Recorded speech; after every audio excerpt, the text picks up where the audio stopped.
নবী মুহাম্মদ আরবি সাল্লাল্লাহু আলাইহি ওয়াসাল্লাম বলেন, উতিয়া উম্মতি খামসা খিসালিন ফি রমজান। আল্লাহ পাক রব্বুল আলামিন রমজানের কারণে আমার উম্মতকে পাঁচটি বৈশিষ্ট্য দান করেছেন।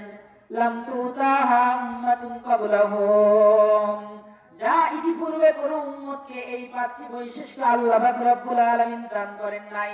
এক নম্বর, আল্লাহর নবী বলেন, কুলু ফাহমিস সাইমি আতিয়াবু ইনদাল্লাহি মির রিহিল মিস। আল্লাহ পাক রব্বুল আলামিনের নবী বলেন, রোজাদারের মুখের সুগন্ধ আল্লাহ পাক রব্বুল আলামিনের কাছে মিশকে আম্বরের থেকে অধিক প্রিয়।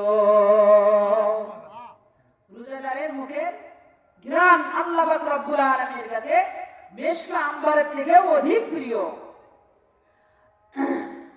আতাস্তাগফিরু লাহুমুল মালায়েকা, এবং রোজাদারের জন্য আল্লাহ পাক রব্বুল আলামিনের রহমতের ফেরেশতা তাদের জন্য দোয়া করতে থাকেন।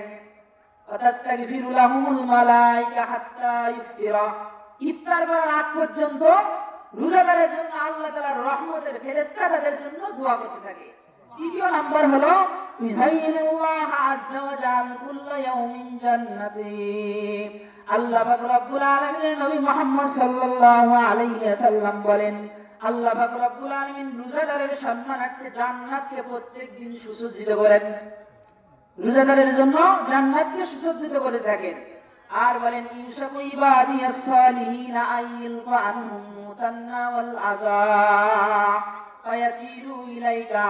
আল্লাহর নবী বলেন, আল্লাহ পাক রব্বুল আলামিন বলেন যে আমার বান্দা বান্দি কষ্ট স্বীকার করে, কষ্ট বিলাস করে অতি শীঘ্রই আমাদের কাছে আসতেছে, তোমাদের কাছে আসতেছে আমার বান্দা বান্দিরা। চতুর্থ নাম্বার হলো ওয়াইসাফালু ফীহি মারাদাতুশ শায়াতিন। আল্লাহর নবী মুহাম্মদ সাল্লাল্লাহু আলাইহি ওয়াসাল্লাম বলেন, নাফরমান শয়তানকে এই রমজান মাসে শৃঙ্খলাবদ্ধ করা হয়, শিকল দ্বারা তাদেরকে আবদ্ধ করা হয়। পঞ্চম নম্বর হলো যে এই রমজানের শেষ রজনীতে, শেষ রমজানে আল্লাহ পাক রব্বুল আলামিন সমস্ত মানুষের সমস্ত গুনাহকে আল্লাহ পাক রব্বুল আলামিন মাফ করে দেন। এই জন্য আসলে অনেক ভালো।